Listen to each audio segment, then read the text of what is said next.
काबुली से खूब बातें कर रही है और काबुली मुस्कुराता हुआ सुन रहा है। मिन्नी की झोली बादाम किशमिश से भरी हुई थी। मैं लेकर काबुली को अठन्नी देते हुए कहा, ये लीजिए। नहीं बाबू साहब नहीं। अरे भाई रख लीजिए।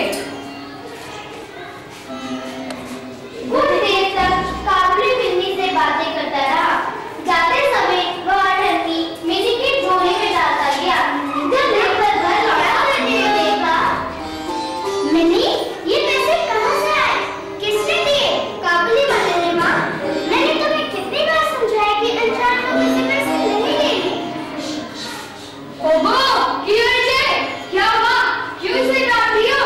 देखिए जी देखिए, इसने काबुली वाले से पैसे ले लिए।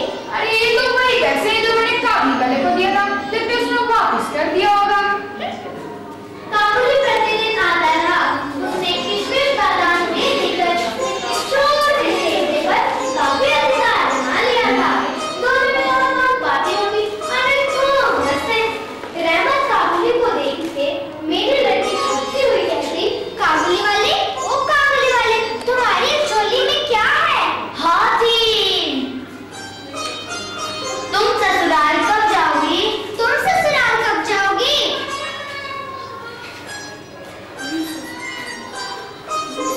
हम ससुर को मारेगा। तुम ससुर को मारोगी? हर साल सर्दियों के अंत में काबुली अपने देश चला जाता। जाने से पहले वह सब लोगों से पैसा वसूल करने में लगा रहता। उसे घर घर घूमना पड़ता, मगर फिर भी प्रतिदिन वह मिन्नी से एक बार मिल जाता। एक दिन सवेरे मैं अपने कमरे में बैठा कुछ कर रहा था। ठीक उसी समय सड़क पर बड़े जोर का शोर सुनाई दिया। देखा तो अपने उस रहमत को दो सिपाही बांध के जा रहे हैं। तो रहमत के कुर्ते पर खून के दाग हैं और सिपाही के हाथ में खून से सना हुआ छुरा।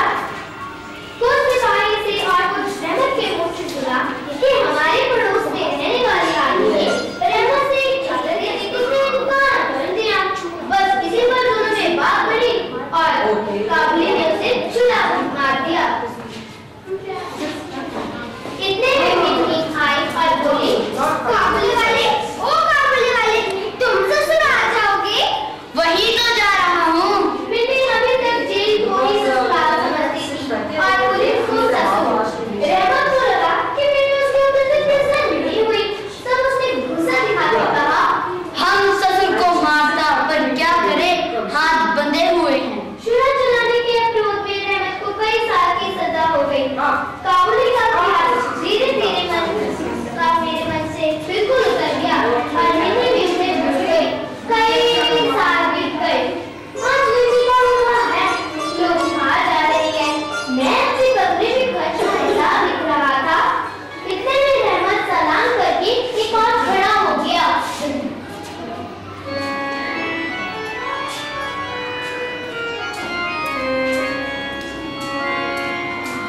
सलाम बाबू सलाम।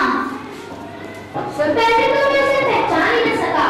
उसके पास ना तो झोली थी और ना ही चेहरे पर पहले जैसे खुशी। अंत में उसके हाथ ध्यान से देखकर कहा, ये ना तो रहमत है। अरे रहमत, तुम कब आए? कल ही शाम को मैं जेल से छूटा हूँ। मैंने उससे कहा, आज हमारे घर में बहुत जरूरी काम है, तुम फिर आना। वो उदास होकर जाने लगा। दरवाजे के पास रुककर बोला, जरा बच्ची को नहीं देख सकता? आज हमारे घर में बहुत जरूरी काम है, आज उसे मिलना ना हो सकेगा। वो कुछ उदास हो गया और सलाम करके एक और दरवाजे से बाहर निकल गया। कुछ मेवा है, बच्ची को दे दीजिएगा। मैंने उसे पैसे देना चाहा, पर उसने कहा, नहीं बाबू साहब नहीं। मैं यहाँ सौदा बेचने नहीं आता।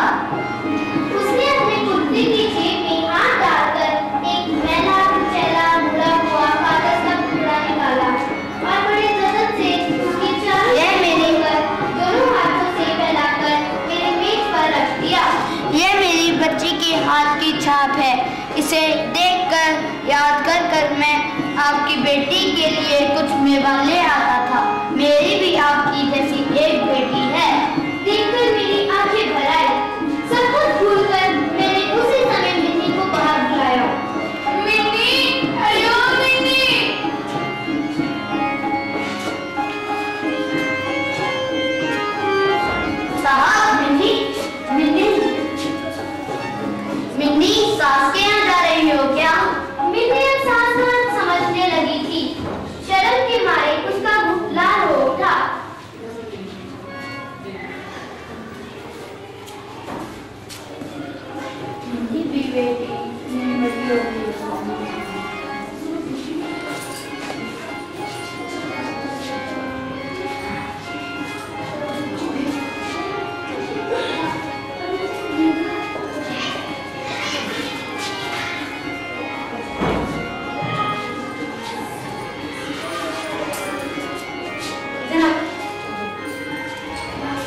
নাটকে মায়ের ভূমিকায় অভিনয় করেছি। ধন্যবাদ। मेरा नाम रवि किशन, मैं कक्षा 5वीं A में पढ़ता हूँ। নমস্কার, আমার নাম দেবব্রত মুখার্জি। আমি 5th A তে পড়ি। আমি এই নাটকে একটা পুলিশের রোল অভিনয় করেছি।